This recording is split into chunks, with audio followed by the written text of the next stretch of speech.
Okay, class 10th हम लोगों ने ऊर्जा के स्रोत वाला चैप्टर स्टार्ट किया हुआ था। उसमें हमारे 2 टॉपिक्स रह गए हैं जिसमें हमने पढ़नी है भूतापीय ऊर्जा यानी कि जियोथर्मल एनर्जी। भूतापीय मतलब हमारी अर्थ के सेंटर कोर में जो एनर्जी होती है। हमें पता है हमारी जो अर्थ है उसका जो कोर है, उसका अंदर वाला भाग जो है वो बहुत ज़्यादा गर्म है। ठीक है, वो इतना गर्म है कि उसमें हर एक चीज़ जो है वो पिघली हुई अवस्था में उपस्थित होती है। पर कई बार क्या होता है, इन गहराइयों में ये जो पिघली हुई चट्टानें हैं ना, ये ऊपर आ जाती हैं। जब ये ऊपर धकेल दी जाती हैं, देखिए ये मान लीजिए हमारी अर्थ है, अर्थ का ये जो कोर है ये गर्म है। अब इसमें से कई बार जो है लगातार लावा जो है वो पिघल कर ऊपर की तरफ आ रहा है। तो ये जो ऊपर की तरफ जिन स्थानों पर ये ऊपर की तरफ धकेला जाता है, इन्हें हम तप्त स्थल या हॉट स्पॉट्स बोलते हैं।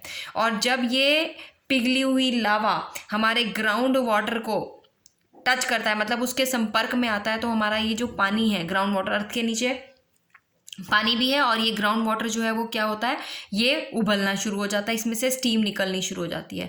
तो ये वाली स्टीम जो है, यहाँ से हम पाइप्स वगैरह लगाकर इस स्टीम को यूज़ कर सकते हैं और उसकी एनर्जी को हम अपने आगे फर्दर कई कामों में लाया जा सकता है। तो देखिए ये इन तप स्थलों पर, ये जो क्षेत्र पर ये जो भूतापीय ऊर्जा है या जियोथर्मल एनर्जी जो है वो हर जगह यूज़ नहीं हो सकती। ये केवल उन जगहों पर यूज़ होगी जहाँ पर तप्त स्थल मौजूद होंगे, यानी कि जहाँ पर हॉट स्पॉट्स मौजूद होंगे। तो हमारे पास भूमिकीय परिवर्तनों के कारण भूपट्टी में गहराइयों पर तप्त क्षेत्रों में पिघली चट्टानें ऊपर की तरफ धकेल दी जाती हैं। यही मैंने आपको बताया, पिघली हुई चट्टानें ऊपर की तरफ धकेल दी गई। इन क्षेत्रों को क्या बोलते हैं, तप्त स्थल यानी कि हॉट स्पॉट बोलते हैं। और ये जो भूमिगत जल इन तप्त स्थलों के संपर्क में आता है। हमारा ग्राउंड वाटर, हमारे अर्थ के नीचे पानी भी है, ये अर्थ है, ये अर्थ है और ये अर्थ का क्या है, कोर है, राइट। और यहाँ कोर से हमारे पास पिघला हुआ लावा ऊपर की तरफ जा रहा है। जब ये ग्राउंड वाटर के संपर्क में, ग्राउंड वाटर इसके संपर्क में आएगा तो ये ग्राउंड वाटर क्या होगा, उबलना शुरू हो जाएगा, उसकी स्टीम बननी शुरू हो जाएगी। ठीक है, अब ये जो स्टीम है, अब उसको हम पाइप के द्वारा जो है बाहर निकाल के कई डिफरेंट फॉर्म में हम इनको यूज़ कर सकते हैं। यानी कि स्टीम के साथ हम टरबाइंस घुमा सकते हैं और टरबाइन घुमाकर हम किससे, इलेक्ट्रिसिटी को जनरेट कर सकते हैं। ठीक है, तो किसी किसी स्थल पर तो ये जो पानी है, गर्म पानी है, वो गर्म चश्मे के रूप में फूटकर बाहर आ जाता है, राइट। कभी कभी यह भाप जो है वो चट्टानों के बीच में फंसी रह जाती है, जहाँ इसका दाब, जहाँ इसका प्रेशर, क्योंकि वो स्टीम बन गया पानी, क्योंकि लगातार बॉयल हो रहा है, वो स्टीम की फॉर्म में, भाप की फॉर्म में चेंज हो गया और ये जो भाप है वो चट्टानों के बीच में दबी रह गई। और इसका जहाँ इसका दाब अत्यधिक होता है, प्रेशर अधिक होता है, तो तप्त स्थलों पर तक पाइप डालकर इस भाप को बाहर निकाल लिया जाता है, राइट। इस स्टीम को हम बाहर निकालेंगे और ये जो स्टीम है वो क्या करेगी, वो टरबाइंस को रोटेट करेगी और टरबाइंस रोटेट होंगे तो हमारी इलेक्ट्रिसिटी जनरेट होगी। हमने डिफरेंट फॉर्म्स पढ़ी, हमने ओशन की एनर्जी को भी यूज़ किया था टरबाइंस को रोटेट करने के लिए, राइट। अब हम किसकी एनर्जी को यूज़ कर रहे हैं, हमारे अर्थ में के अंदर जो सेंटर की हीट एनर्जी है, उस हीट एनर्जी से ग्राउंड वाटर जो उबल रहा है, ठीक है, उसका जो टेम्परेचर जो है वो हाई हो रहा है, तो उस स्टीम को हम यूज़ कर रहे हैं टरबाइंस को रोटेट करने के लिए। नेक्स्ट है हमारे पास नाभिकीय ऊर्जा। नाभिकीय ऊर्जा, न्यूक्लियर एनर्जी। न्यूक्लियर एनर्जी में क्या हो रहा है कि इसमें हम नाभिकीय विखंडन, 2 तरह की बेटा ये एनर्जीज होती हैं, एक होता है फिजन और एक होता है फ्यूजन। इस वक्त हम जो यूज़ कर रहे हैं वो न्यूक्लियर फिजन, विखंडन यूज़ कर रहे हैं। यानी कि विखंडन का मतलब है एक भारी परमाणु के नाभिक को हमने हिट किया, किसके साथ, न्यूट्रॉन के साथ। न्यूट्रॉन के साथ, एक मंद गति वाले न्यूट्रॉन के साथ उस पर बमबारी करवाई और वो जो भारी परमाणु का नाभिक था वो टूट गया, उसका नाभिक जो है वो हल्के नाभिकों में टूट गया। और जब वो एनर्जी निकली तो उस एनर्जी को हमने इलेक्ट्रिसिटी जनरेट करने के काम में लगा लिया। तो नाभिकीय विखंडन, न्यूक्लियर एनर्जी से हम जो है इसको जनरेट कर सकते हैं, न्यूक्लियर फिजन रिएक्शन। ये यहाँ पर जनरली रेडियो एक्टिव एलिमेंट्स, रेडियोधर्मी एलिमेंट्स यूज़ होते हैं, जैसे कि यूरेनियम, प्लूटोनियम, थोरियम। अब ये वाले जो हमारे पास भारी परमाणु हैं, इनके नाभिक इनके जो न्यूक्लियस है, इसके न्यूक्लियस पर हम मंद गति वाले न्यूट्रॉन जो हैं उसकी बमबारी करेंगे और उससे क्या होगा, ये हल्के नाभिकों में तोड़ा जाएगा। जब ऐसा किया जाता है तो विशाल मात्रा में एनर्जी जो है वो निकलती है। कितनी विशाल मात्रा में एनर्जी निकलती है? इसके यूरेनियम के एक परमाणु के विखंडन से जो ऊर्जा निकलती है, अगर हम इसे कोयले के साथ कंपेयर करें तो यूरेनियम के एक परमाणु के विखंडन से जो ऊर्जा मुक्त होती है वह कोयले के एक कार्बन परमाणु के दहन से उत्पन्न ऊर्जा से कितनी अधिक होती है? 1 करोड़ गुना अधिक होती है। 1 करोड़ टाइम्स ज़्यादा होती है। कोयला किसका बना होता है? कार्बन का, राइट।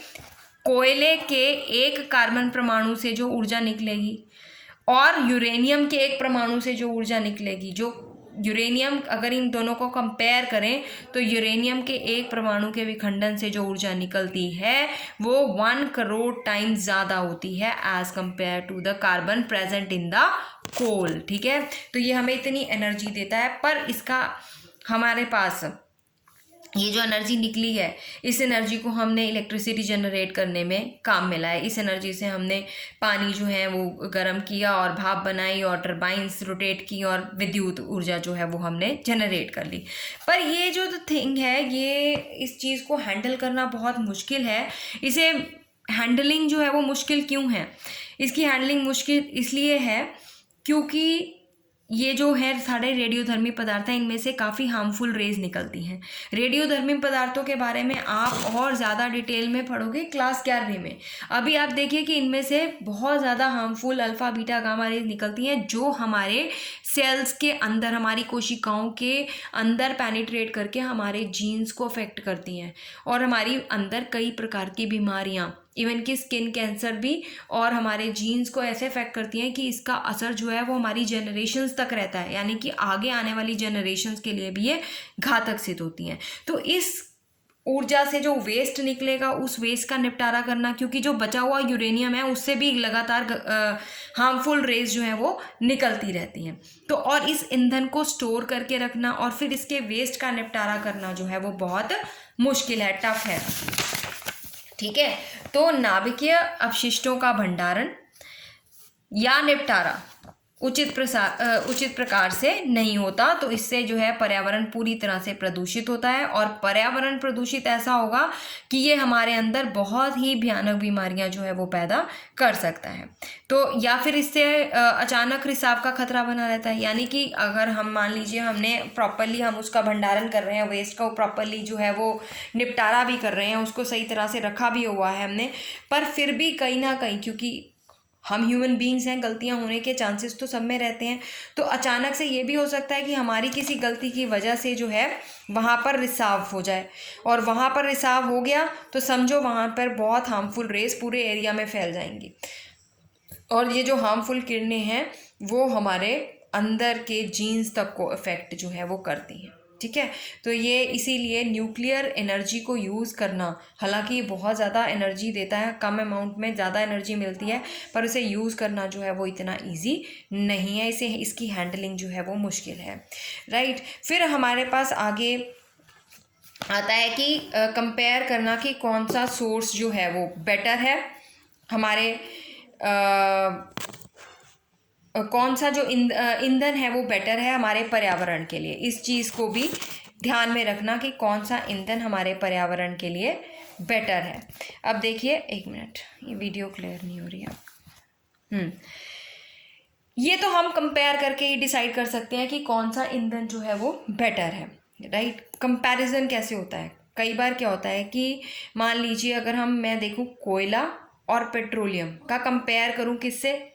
अपने सीएनजी गैस से, राइट। तो सीएनजी गैस जो है, कंप्रेस्ड नेचुरल गैस जिसे हम बोलते हैं, सीएनजी, सी का मतलब कंप्रेस्ड, एन का मतलब नेचुरल और gas, right. Compressed natural gas जो है वो एक स्वच्छ ईंधन है, अगर मैं इसका कंपेयर करूं किससे? कोयले से, या फिर इसका कंपेयर करूं मैं पेट्रोल से, राइट। फिर आगे आ जाइए, अगर मैं इसका कंपैरिजन करने लग जाऊं कि सोलर सेल के कंपैरेटिवली, अब देखिए सोलर सेल को अगर मैं देखूं तो सोलर सेल इटसेल्फ जब एनर्जी देते हैं तो वो किसी भी तरह का कोई प्रदूषण नहीं करते, पर मुझे ये भी देखना है कि जब सोलर सेल बनाए गए तो क्या उनके बनाने में, उनके संयोजन में तो किसी प्रकार की पर्यावरण को क्षति तो नहीं हुई।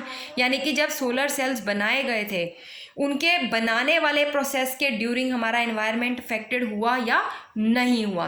तो इस टॉपिक के ऊपर जो है अभी भी कई रिसर्चेस जो हैं वो जारी हैं कि कौन सा ईंधन जो है वो ज़्यादा हमारे लिए यूज़फुल है, यानी कि जो पर्यावरण को क्षति जो है वो कम पहुंचाएगा, कम मात्रा में ज़्यादा ऊर्जा देगा, इजीली हैंडल कर पाएंगे और सरलता से अवेलेबल होगा, तो वही ईंधन जो है हमारे लिए बेटर होगा, राइट। यही हम ईंधनों के बारे में पढ़ते आ रहे हैं, राइट। तो यहाँ पर हम पर्यावरण विशेषज्ञ सरोकार से कर रहे हैं, यानी कि कौन सा ईंधन हमारे एनवायरमेंटल फ्रेंडली है। वो डिपेंड करेगा, हमने केवल यही नहीं देखना कि वो बर्न हो रहा है तो वो कितनी गंदी गैसेस छोड़ रहा है, हमने ये भी देखना है कि जब हमने वो ईंधन अपने प्रोवाइडेड एरिया में पहुंचाया या जब हमने वो ईंधन का निर्माण किया तो उस ईंधन के निर्माण के ड्यूरिंग में तो कहीं पर्यावरण क्षति तो नहीं हो गई। तो ये सारे फैक्टर्स के ऊपर रिसर्चेस जो हैं वो अभी जारी हैं। इस चैप्टर का लास्ट टॉपिक हमारे पास रह गया और इम्पॉर्टेंट जिसके ऊपर क्वेश्चन आता है नवीकरणीय और अनवीकरणीय स्रोत ऊर्जा के, राइट। अब यहाँ पर नवीकरणीय और अनवीकरणीय स्रोतों का, अनवीकरणीय स्रोत वो होते हैं जिनको जो दोबारा से हमें प्राप्त नहीं हो सकते, यानी कि जिनको बनने में अभी करोड़ों वर्ष जो हैं वो लगेंगे। यानी वो हमारा कोल और पेट्रोलियम, इनके स्रोत जो हैं वो दिन प्रतिदिन समाप्त होते जा रहे हैं, राइट। और आने वाले टाइम में क्या होगा, ये बिल्कुल ख़त्म हो जाएंगे और इनको दोबारा से प्राप्त करने में हमें करोड़ों वर्ष लगेंगे। इसीलिए हम इन्हें समाप्य स्रोत बोलते हैं कि ऑलमोस्ट ख़त्म होने वाली स्टेट में हैं, जिन्हें हम दोबारा से यूज़ नहीं कर पाते। और नवीकरणीय स्रोत वो होते हैं जो हम ऊर्जा को हम बार बार यूज़ कर पाते हैं, जैसे कि हमारी सोलर एनर्जी है, हमारा सूर्य की ऊर्जा है, हमारे पानी की वाटर की एनर्जी है, या हमारी पवन ऊर्जा है। ये नवीकरणीय स्रोतों में आती है, जिन्हों हम पुनर्जनन हो सकता है, जिसे हम बार बार यूज़ कर सकते हैं। ऐसे स्रोत नवीकरणीय स्रोत बोलते हैं। और जिन्हें हम बार बार यूज़ नहीं कर सकते और किसी ना किसी दिन जो समाप्त हो जाएंगे, उन्हें अनवीकरणीय स्रोत कहा जाता है। इसके साथ आपका ये चैप्टर जो है कंप्लीट होता है। अब हमारे पास बायो के 2 चैप्टर्स रह गए हैं जो हम फिनिश कर देंगे।